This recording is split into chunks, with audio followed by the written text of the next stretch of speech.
cave classroom, again, analyzing some documents. We'll start with this one. And then it just, chronologically speaking, it's then going to lead into this act that we're going to get into. But let's start off with this cartoon because it'll help us to understand why this act comes about right in 1882. So, yeah, from the not so subtly racist publication of The Wasp, which published out west in San Francisco. Wasp, W, you were white. You were AS, Anglo-Saxon, which means of English-speaking descent. And P, you were Protestant.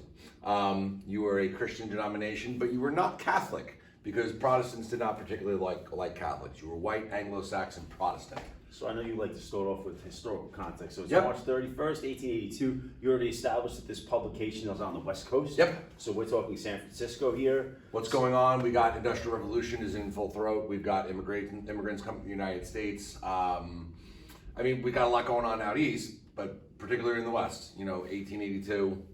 So since this is obviously going to focus on the Chinese, all right, if we could talk about some things that the Chinese did prior to 1882. They worked on the railroad all the live long day. They basically built it. They're the reason why the Transcontinental Railroad was completed. Hardworking and industrial during the gold rush, even though they were put on the worst possible tracts of mining land. Yep. They still were able to produce. They're entrepreneurs out west, opened up several laundromats. Yep. That we would consider them today, and they were very successful. So certain things, like for example, like historian James Bradley likes to bring out, is that they were able to make, with very little they had, they were able to be successful. Yes.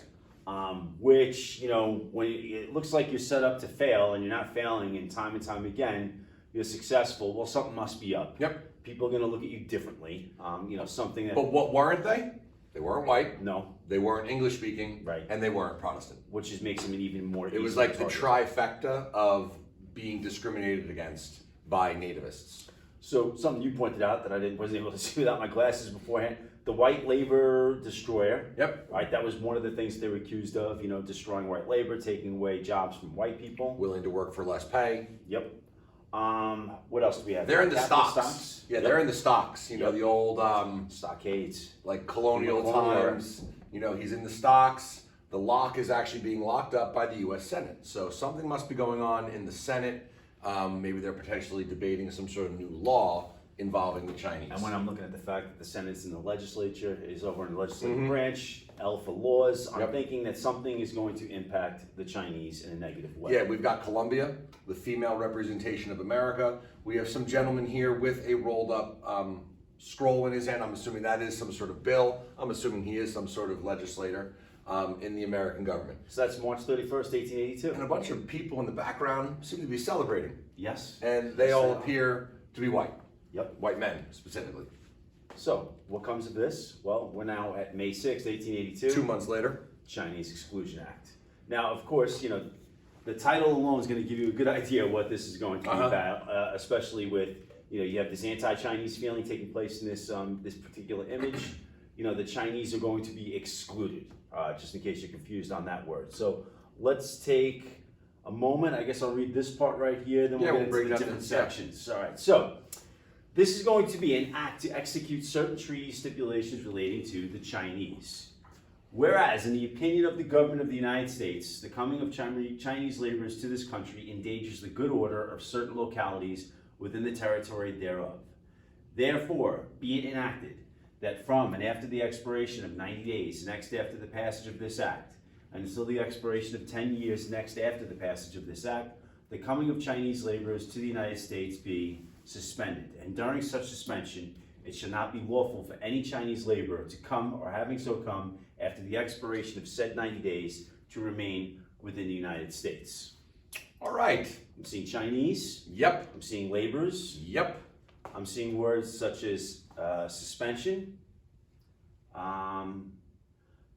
Their presence apparently endangers the good order of certain localities. Yeah, in the opinion of the government.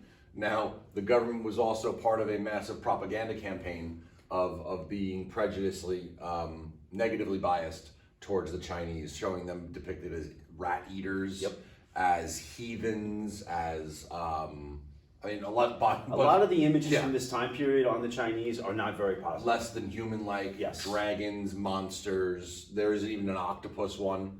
Yeah. So when we're looking for evidence here, this is just a taste or a sample of what was out there. And of course, we also have a lot of negative anti-Chinese propaganda that's out there, and you have this. So what are they trying to do in here? They're trying to exclude the Chinese from somehow coming to the United States and somehow making specifically laborers. Yep. If you were a Chinese laborer, if you were a Chinese worker, you were going to be barred entry to the United States 90 days after the passage of this said act.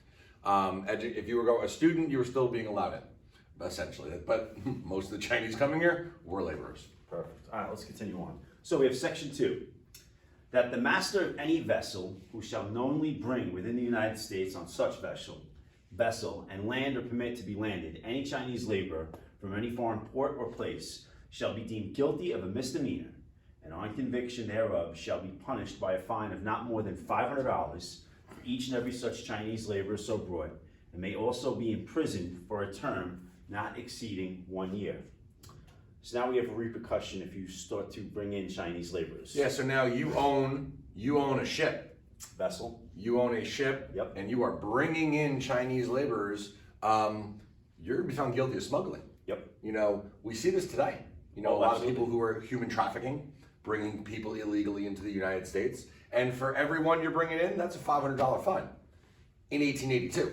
And it wasn't worth it just to try to smuggle in like 2 or 3. Right. When you were going to do this, You were going all out. You were filling that ship. Yeah, you were going all out. So, you could potentially be fined tens of thousands of dollars in 1882, which we're talking hundreds of thousands of dollars today. Quite at the time. And thrown in jail. Yeah, quite at the time. Yeah. All right. What else does this? And of course, we're just pulling the main thing. We've modified this document, the Chinese Exclusion Act, so we have It's section really, 2. really long. And we go into section 3, 14, and 15. So we're pulling out the important stuff that really pertains to what we're going to be discussing. So let's look at section 3. That the 2 foregoing sections shall not apply to Chinese laborers who were in the United States on the 17th day of November 1880, or who shall have come into the same before the expiration of 90 days next after the passage of this act. So, if you were here already, you're okay. You're cool. As long as you were here before November 17th of 1881. I don't know how you would be able to prove that, maybe your immigration papers, documents, but if you were here already, you're fine. We're just not letting any more in. Perfect. Okay. Section 14, that hereafter no state court or court of the United States shall admit Chinese to citizenship, and all laws in conflict with this act are hereby repealed. Wow, that's a pretty... Now you're talking about the possibility of citizenship. Not only denying citizenship to Chinese, but even those Chinese who were born here in the United States. A clear violation of the 14th Amendment that says if you were born in the United States, you were a citizen. Nope. If you were Chinese born in the United States, you were denied citizenship. If something like this was passed today, the Supreme Court would come right in. It's like, bam, unconstitutional. And this is also another one of these instances that we look at in U.S. history where you see people bending the rules, bending the laws, excluding certain groups from coming into the United States. It's not going to be the first time you see this. This is not going to be the first time you have people crying for this to happen to particular groups, unfortunately. So, section 15, just in case you're not discussed it enough. That the words Chinese laborers, whenever used in this act, shall be construed to mean both skilled and unskilled laborers and Chinese employed in mining. Yeah. So, if you have a skill, if you're a carpenter, electricians didn't exist, but if you're a skilled laborer, Right. You're not allowed in unskilled laborers. And if you were trying to be in gold mining or iron, coal, whatever, you're just not allowed. A place where they had proven success. Yeah.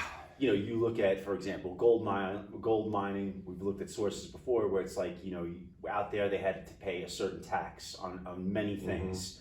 And one of them, of course, was to work on, they were gold mining, to work on the tailings pile. The tailings pile was the dirt that was already sifted through where they didn't find gold, and the Chinese had to go and work on that one. They had to pay a tax for that. Had to pay an education tax even though their kids weren't allowed to go to school. And they were even successful when they were going through that tailings pile, which is pretty interesting. Yeah, the Chinese Exclusion Act is a stain on American history. Yep. It's in effect until 1943. 51 years. And the This shame law of is it in all is effect that for. when you look at images from this time period, you see a lot of this, which is pretty disgusting. And when it is repealed finally in 1943, we just happened to have another Asian country that we were particularly angry at. Right, exactly. And they happened to be an enemy of the Chinese, and that was the Japanese, who were our enemies in World War II. Makes you wonder how long this would have stayed on the books then. Yeah. All right, good. We got everything? Yeah, I'm just gonna Awesome. Thank you for watching.